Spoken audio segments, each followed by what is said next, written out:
Hey everybody, this is Tracy here for another edition of A View from Tracy's Point, and we are here to recap Power Season 5, Episode 2, which was titled Damage Control.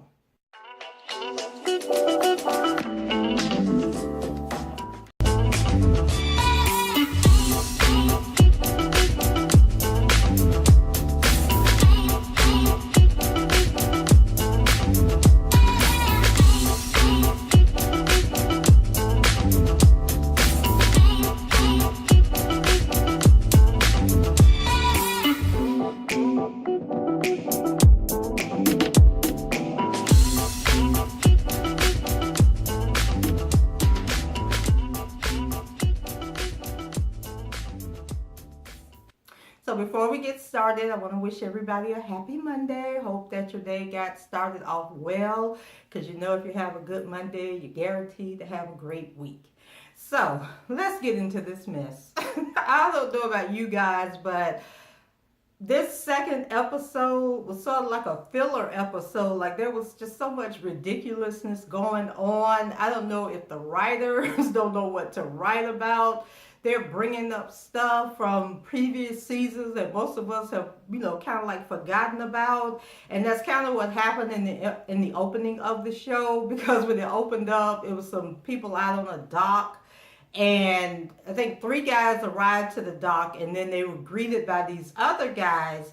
And it turns out that the guys that were working at the dock, they were actually with the Jimenez cartel. And the guys that showed up worked for Jason. Now, I had totally forgot all about Jason. But remember, Tommy is running Jason's operations. And in the last season, I think Tommy had promised Jason these docks in Los Angeles, or at the port in Los Angeles. But anyway, Jason done sent his men out there to get this ship, as they done ended up dead and in the water because the Jimenez killed them. So that just seems so random until the light bulb went on, like, oh yeah, that happened, that started last year. So back in New York, the St. Patrick family continues grieving over the death of Raina. And remember in last week's episode, Ghost was like the only person we saw really cry. After he got shot, he broke down in the shower. Well, we got a little more crying in this episode. Tasha actually tried to shed a tear, and I don't know if it's not in her acting ability or what, but at least she gave it a shot. So she's in Tasha's room, and she's boohoo crying. She's looking at some pictures and, thinking about her baby girl. And then they have cameos of Ghost. He's like standing at a bookcase or something, and he can hear Tasha crying. And so he's kind of like feeling her pain. And then we have Tariq, who's in his room laying in the bed, and he can hear Tasha crying. And so he's feeling bad, about being the cause of all of this. So finally, the door to the room opens, and instead of it being Ghost coming to console his wife, it's actually Tariq coming to see about his mom. And so, Tasha stops crying and tries to put on a brave face for Tariq and let him know that she's okay. And so, like I say, finally we get some emotion. So then Tommy arrives at the house, and we have a scene where Keisha's in the kitchen and she cooking up breakfast, sausage and bacon and eggs and banana pancakes. And I guess the banana pancakes is Tommy's favorite dish of hers. So Tommy goes into the kitchen, and, she fixes him a plate. And so the two of them get to talking, and Tasha, they get to talking, and Keisha, she's basically still trying to find out, I don't know what's going on. Tasha told me to have her back, but now she won't tell me why. I need to have her back. She wants me to say that she was in the house. And so Tommy kind of like just talked right on over that and started talking about how he feels responsible. He remembers when Tariq and Raina were born, and when Ghost asked him to be the godfather, and he feels like he's really let them down. So, Keisha, you ain't getting no answers. So you might as well hang it up. They're going to tell you what they want to tell you when they want to tell you. And then Tommy also told her that it was best that she doesn't know, because what she don't know, she can't repeat. So Keisha's upset that everyone, keeps shutting her out, and she gets up from the table to go take care of Yaz. So Ghost walks in. Why do they even have? Why Yaz didn't get killed on the show since the little baby ain't never on the show? Like, maybe she could have got kidnapped or something. But anyway, now they got to pretend, that Yaz is really a part of this. Yasmin is her name, is really part of this show. So then Ghost walks in and he's asking, where's Tasha? And Keisha says that Tasha only said that she had to go out for a little bit. And I guess Keisha done gave up her beauty salon to become the nanny at the St. Patrick's house, because we done seen her at their house more than we done seen her at that salon. So in the next scene, we have Tasha, and she is meeting with Angela yet again. And she gonna find out that Angela ain't her friend, but, that's coming soon. So Angela wants to know if anyone else knew that Tariq knew Ray Ray, but Tasha doesn't know. And Angela tells her that she needs to find out because she has done what she can, to do damage control. But, she needs information and she needs their help. And so she says that if someone else links Tariq to this murder, then you're all going down anyway. And so Angela slips Tasha a cell phone already programmed so she can have open communication with her. And I'm like, Tasha, you would be a dang fool to use that phone. Like, how can you trust the woman that done slept with your husband, destroyed your marriage, and who works for the government that's trying to take your husband down? Like, how could you ever believe or trust anything that Angela says? So then we move over to the Three Stooges. So Ghost and Tommy hook up with Kanan, and Tommy asks Kanan, what happened with the hit on Dre. So then Kanan lets him know that his guys did their part, because remember, Kanan had the two black dudes that ran into Dre actually in the party, and then they chased Dre out and led him to the two Italian guys that he ended up shooting. So he lets Tommy know that his guys said that it seemed like somebody had warned Dre, that they was trying to get at him, because all of a sudden Dre just took off running. So Ghost wants to know, who could have warned Dre, which kind of dispels the notion the theory that was going around on Twitter, that the reason they talked so loud in front of Tariq was because they knew that Tariq was going to warn Dre. So that doesn't seem to be the case at all. Then Kanan starts explaining more and said that his guys heard gunfire pop off, so he thought the Italians had killed Dre on the spot, but then he found that spider card on his windshield. So then Ghost and Tommy was like, well, damn, we got him also. And Ghost was like, he actually put mine in my pocket. So then Kanan was like, okay, well, why you didn't kill him? And then Ghost, tells him that, he couldn't do it because he was at Raina's grave site, and he also didn't have a gun on him. But then he explains to them that card is from the Jimenez crew, and that Dre is basically saying that they got his back, so they better not come after him. So as the trio are talking, who rolls up but Jason? So Jason's like, I don't know what's going on, but my men done got dumped in the river out there in Los Angeles, and y'all, somebody gonna pay for this. So Jason is pissed and claims that Tommy lied to him and says that the Los Angeles port deal was BS, and that two of his guys are dead, and the Jimenez took his shipment. So now Tommy owes him $2 million.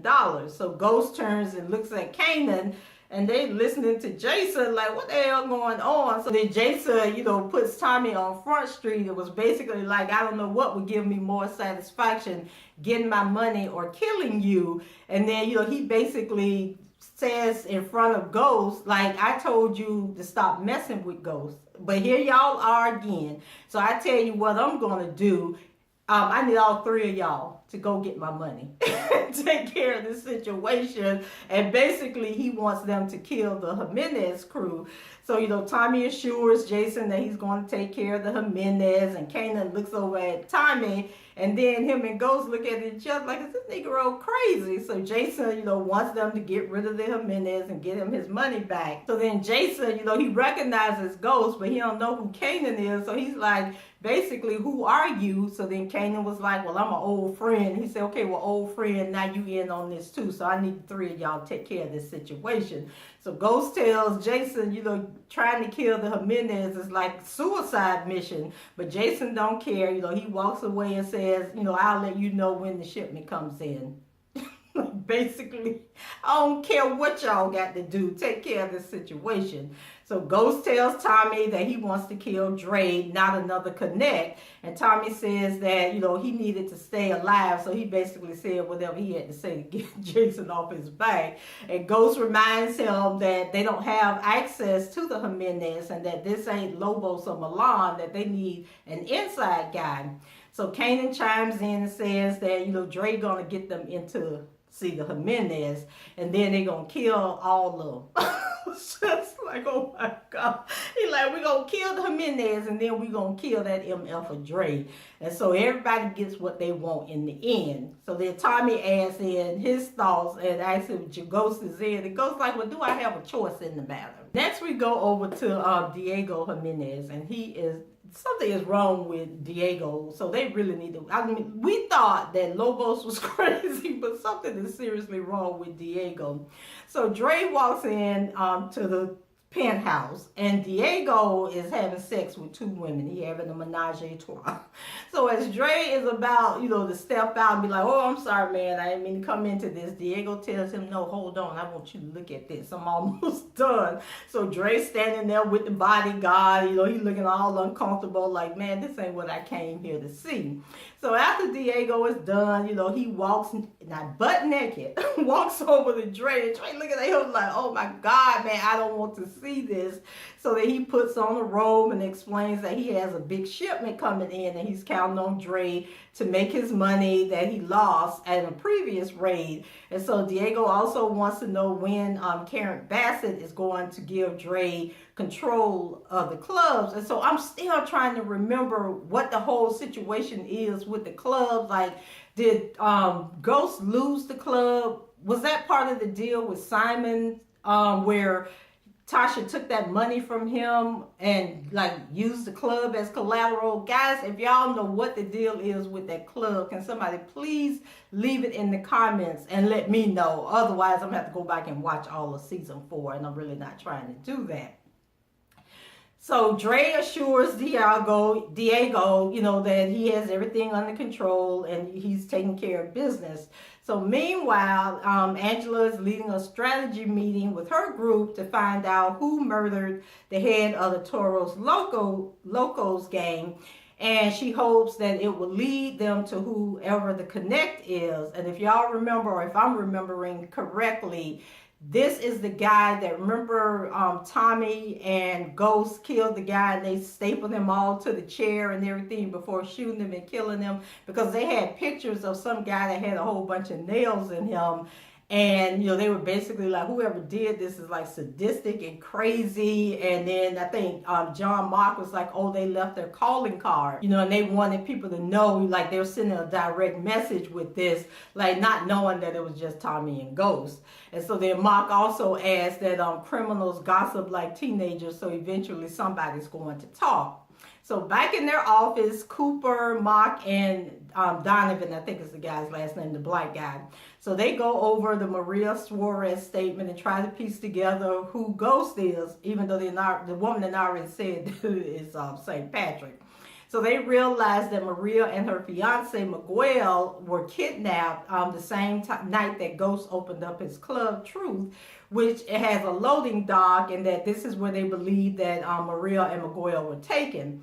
So Mark pretty much shoots that theory down, pointing out that Ghost would not have been that stupid as to commit a murder at his own club, especially on opening night. So he also questions, how wise it would be to present Maria as a witness because she was blindfolded. And so first of all, she's going by, oh, this is what his voice sounds like. And then she didn't see anything, so she wouldn't be able to validate that this is where she was at. This was where they were taken.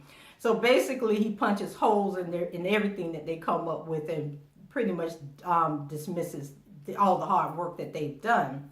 So Cooper just wants to bring Angela down. Like, he don't care, like, by any means necessary. But Donovan doesn't appear to be in on that part of it or on board with, trying to set Angela up. So then Mark adds that, Angela needs to go for sure. Like, he don't have no problem with that. But Maria Suarez is not going to get them the end result that they're looking for. And he thinks only someone who knows James St. Patrick inside and out can bring him down. And I'm assuming that he was alluding to Proctor, because later on in the show, we find out why.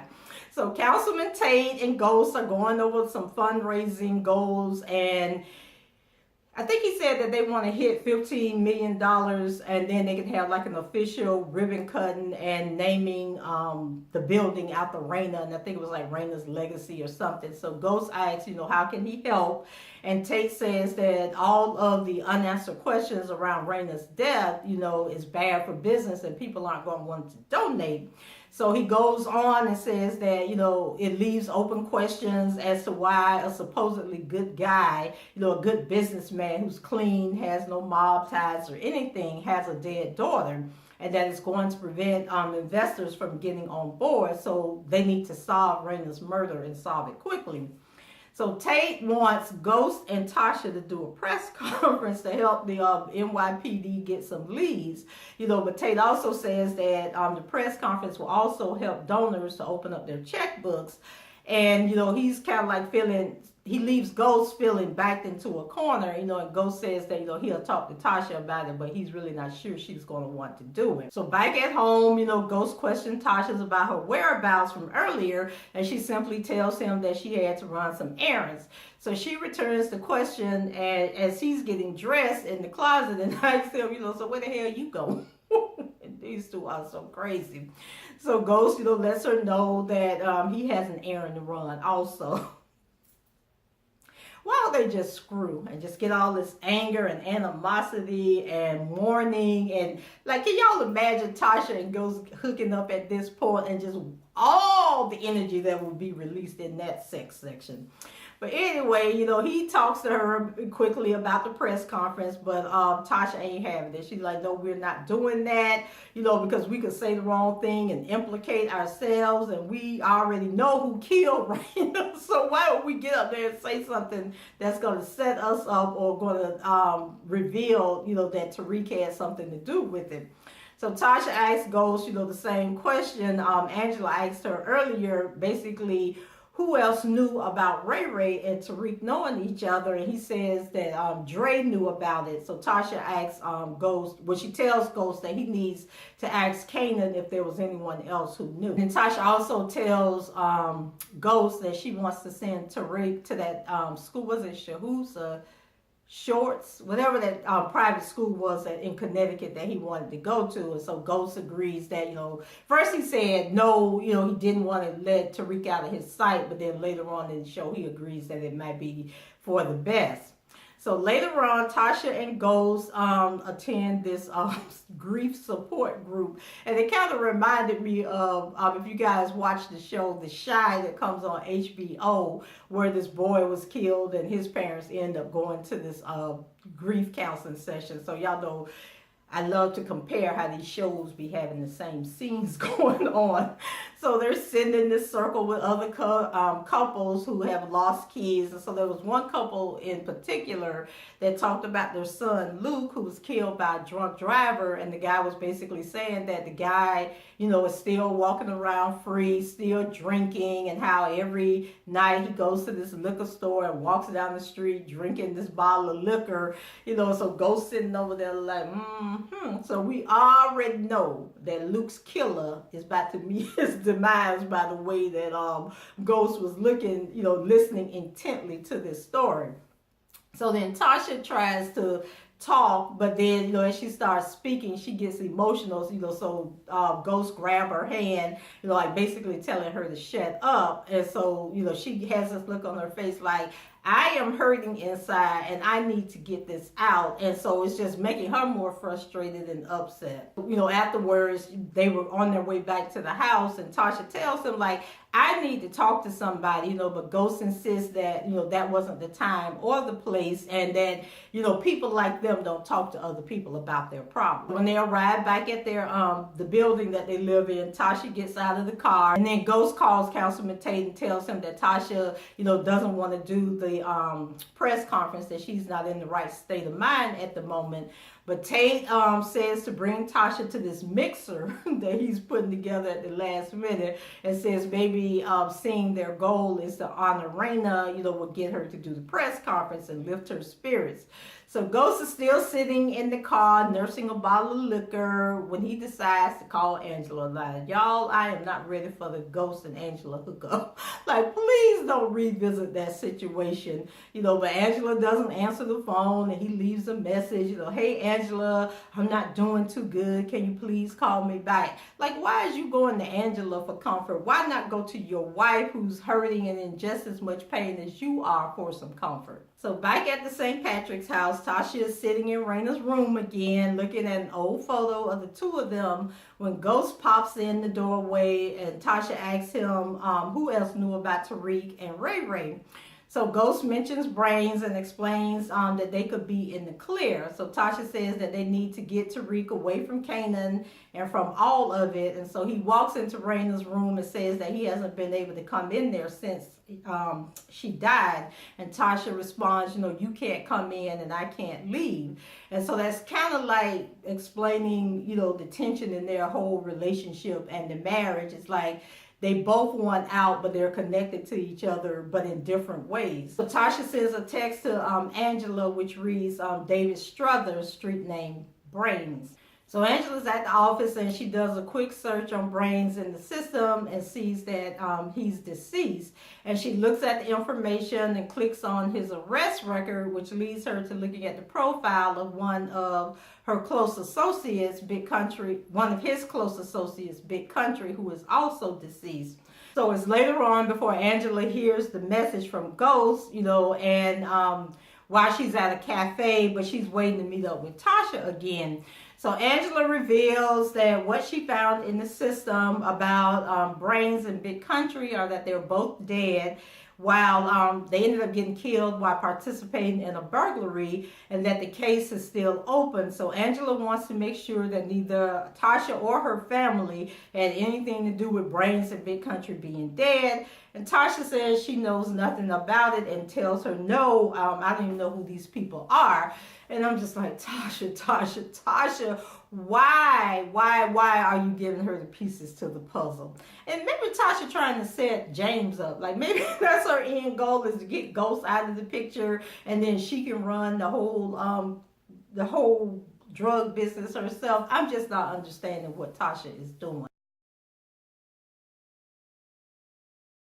I thank you guys for watching. Leave your comments below. Let me know what you thought about this episode. Rate the video. Subscribe to the channel if you haven't done so already. Share it on your social media platforms. I hope everyone has a wonderful week. And until the next time, I shall talk to you guys later. Bye-bye.